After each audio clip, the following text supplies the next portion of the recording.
this video, I'm swapping out the differential gears to compensate for these 37-inch tall tires. I'm going to break down why I went with a 513 differential gear instead of a 488. I'll break down the pros and cons of going with such a high numerical gear and examine some of the different types of differential gears that are available and why one might be a little bit better than the other. The first thing that's important to mention is what powertrain I have. This is a 2025 Jeep Wrangler Rubicon, and it came with a 3.6 liter V6 with the 8-speed automatic, and as such, it came with 410 differential gears from the factory. Moving up tire sizes definitely impacts the performance of this platform, but the 8-speed automatic gives you a lot of leeway. Now, I'm running a 37 by 1150 R17 Nitto Recon Grappler AT. It's mounted on the factory 17-inch wheel, and I have no wheel spacers or anything like that. And yes, this is 37's and no lift. I'll put a video link here explaining exactly how I did that, and yes, it actually works off-road. Now, this is a particular light tire and wheel set because the factory wheel really doesn't weigh that much,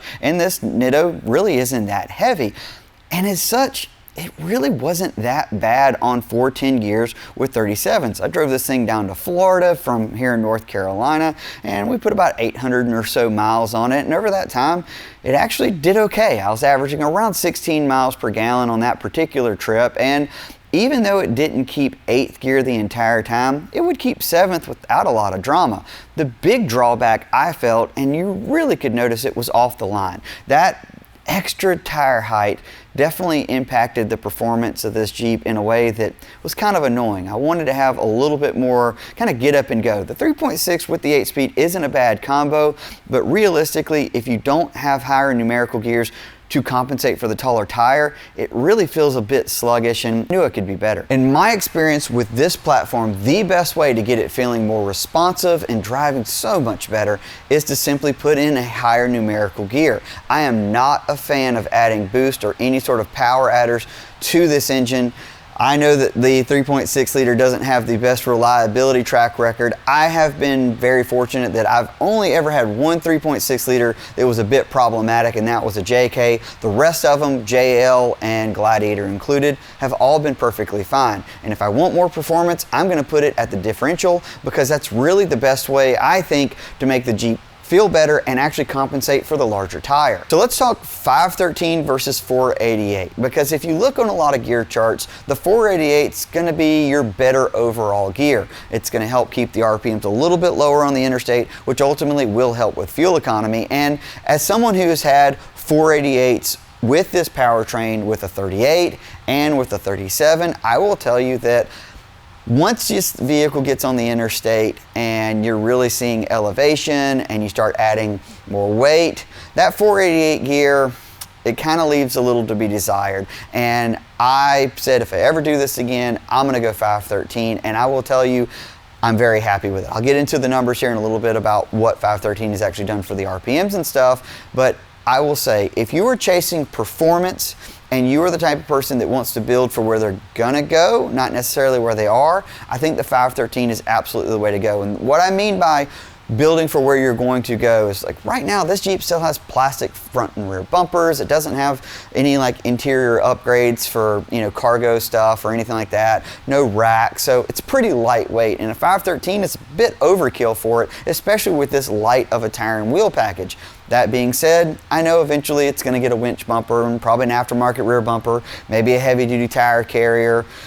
I might even go up beyond a 37, and I want to be prepared for that. So to me, it makes the most sense to go with the higher numerical gear, ultimately because I want to be prepared for that, and I'm a really performance-oriented person. What that means is I want this thing to feel as fast as it did the day that I got it. I want as much differential help for this 3.6 liter so it feels powerful not only on road but off. When ordering differential gears or doing any research, you will find there are quite a few differential gear manufacturers, and there's some different gear manufacturing processes. I'll talk about the processes here in a minute, but I do want to touch on the different gear manufacturers. What I will say is this: if you are having your differential gears installed, I would recommend a professional do it. It's not something that I do. And if you've made that decision yourself, talking with your local off-road shop that's actually going to be installing your gears is always your best bet. And the reason is they're going to tell you what differential gear manufacturer they use the most of, because if they've been in business for a long time and they do differential gears frequently, they will tell you, oh yeah, we've had issues with these gears, or we've never had issues with this company, and they're ultimately going to point you in the direction of the gear company that they have the least amount of problems with, whether that means that gear company has good customer service or that gear always sets up well and it's a drama-free install. That is important to note. Now, that being said, I typically used Revolution Gear and Axle, and my off-road shop of choice here in Wilmington, North Carolina is Low Range 4x4. Thankfully, they've got no issue installing Revolution Gear and Axle. They've never had an issue with them. I go back to Revolution Gear and Axle because I've been using them in the past and I've never had an issue. I really like this company, and I really like the fact that for someone like me that generates content and always has questions, I can ask them about a pinion difference between a 513 and a 488 and get a really detailed, educated answer, and that is very valuable to me. So big fan of Revolution Gear and Axle, and that's ultimately what I ordered for my 25 Jeep Wrangler. Now, if you are researching differential gears, you may see that there are two types often offered, a 2-cut and a 5-cut. Let's break down what that is and why that's important. A 2-cut gear is a gear that's hob cut.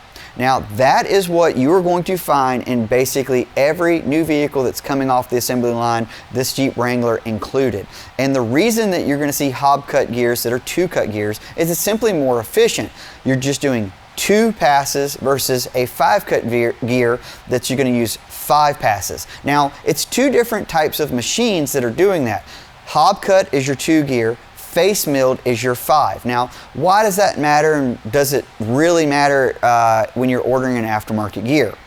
Well, as I mentioned, there's a reason that the OEs go with a 2-cut gear. Number one, it's a more efficient differential gear, but number two, there's no variance in terms of height with a 2-cut gear on the ring gear. So it's going to be the same height from the heel to the toe of the gear. And that's ultimately going to mean you have a stronger gear that's going to run cooler and quieter. So yes, there's actually an advantage to going with a 2-cut gear over a 5-cut. Now, it used to be you didn't see as many 2-cut gears offered because quite simply the machines that actually do that were quite a bit more expensive than the face mill 5-cut stuff. So that was really what it is. Now more manufacturers are essentially investing in themselves, trying to crank out more volume and getting that same OE level gear strength. So that's why now you can see an option of 2-cut or 5-cut. And the price difference kind of varies. It really wasn't that much more to go with a 2-cut gear, so for me, that's what I went with. It sort of made more sense. And once you know the advantages of a 2-cut, there's really no reason not to. The only other option that I got was Revolution Gear and Axle was having a sale on their diff covers, so I opted for those as well. They come bare. I got them painted. It's a 3/8 ridge with a 1/4 inch like steel center section for that. So if you are someone like me that occasionally smacks their diff into a rock, you're going to have something to protect that expensive ring and pinion a lot better with an aftermarket diff cover. Another thing that's worth mentioning is pinion size, because I know it comes up a lot in the comments. I actually asked Revolution Gear and Axle a bit about this because I was curious what their stance on it was, and they told me this: the 488, 513, and 538 differential gear for the JL all has the same 8-tooth count, and the step up between each, or I should say the step down in terms of size, is pretty marginal. It's not dramatic. So I don't believe, if you want to go with a 538, that it's so much weaker than a 513 that you're making your differential a ticking time bomb. I think you can absolutely wheel reasonably and not have a problem. I personally believe if you're going to shock load a ring and pinion from bouncing off, the rev limiter on the trail, then you're going to damage your 410 probably just as easily as you're going to damage your 513. That's been my experience. That's what I feel about it. Having a 513 does not scare me. Would I go with a 488 because I think it's stronger over a 513? No, I would not. That is just not something that I subscribe to. So I might be kind of on the peripheral of like that opinion group, but that is my opinion. I would rather have the extra differential gearing and have the performance that I'm looking for than constantly worry that, oh, I'm just gonna stay with the 410 because I think it's a lot stronger. Now look at this picture right here. You'll see that, yes, the 410 pinion head is larger than the 513. It absolutely is. Is it something that I'm worried about? It's absolutely not. So it's just something I want to bring up and mention. I don't feel like you should worry a lot about going with a 513 over your 410. I don't feel like it's going to be this super quick failure point for your Jeep. I think you're going to be okay. A few other things to note: the Jeep's computer has been recalibrated for the new gear ratio using a Taser JL Mini from Z Automotive.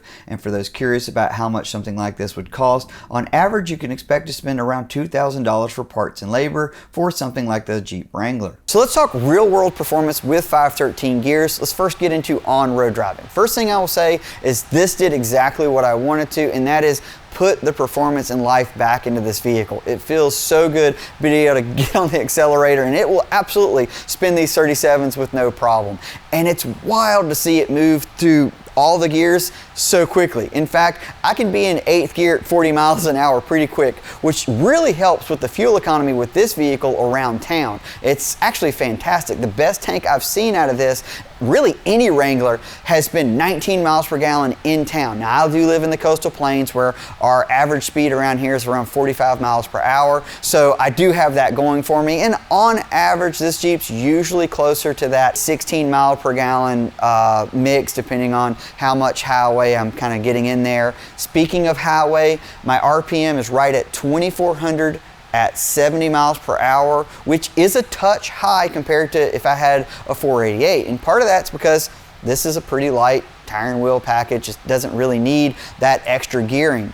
But I've got some plans that's going to change a good bit of this tire and wheel package and the stance a little bit, and that's going to be coming soon. So I wanted to plan ahead for that. Would I still recommend a 513 if this is as far as you want to go? Absolutely, if you are chasing performance. If you want the Jeep to feel super fast and come off the line great and be so predictable and controlled off-road, I think 513 is where it's at. If you want to err on the side of a little bit less RPM on the interstate, and this is everything you're going to do to your Jeep is just compensate for the taller tire, then a 488 might make a little bit more sense. Off-road, it genuinely is incredible. With the 4-to-1 transfer case with this thing and the 513 differential gears, it is like a little tractor, and I love it. It's just super predictable. You don't have to ride the brake a lot coming down anything technical or steep terrain. It is just fantastic.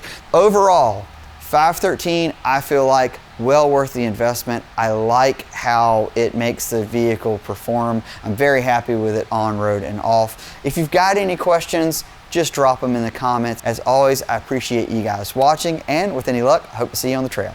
Take care.